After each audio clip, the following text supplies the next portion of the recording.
أعوذ بالله من الشيطان الرجيم بسم الله الرحمن الرحيم إلا عبادك منهم المخلصين قال فالحق والحق أقول قول এখানে how many alif long করতে হবে? 3 alif কেন? because last letter right মদের হরফ থাকলে সেখানে 3 alif long করতে হয়। এই নিয়মটার নাম কি? মাদ্দা আরজি। মিন এখানে নরমালি কেন পড়তে হচ্ছে? because nun sakin next to ha আর হা ইজহারের হরফ। Yes, ইজহারের হরফ থাকলে সেখানে কি করে পড়তে হয়? ক্লিয়ারলি করে পড়তে হয়। ওকে, নিচে পড়ো। লা আমলা জাহান্নামা মিনকা ওয়া মিম্মান তাবি'আকা মিনহুম আজমাইন।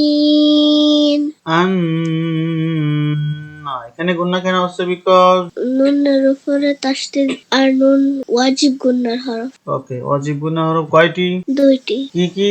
মিম আর নুন। কখন গুণনা করতে হয়? যখন মিম আর নুনের উপরে তাসদিদ থাকে। মিম এখানে গুণনা কেন হচ্ছে? because nun sakin next to কাফ আর কাফ ইকফার হরফ। ওকে, আজ এটা কি করে পড়তে হচ্ছে? ধাক্কা দিয়ে পড়তে হচ্ছে। কেন? বিকজ জিমের উপরে জজম আর জিম কলকলার হরফ। কলকলা হরফ মোট কয়টি?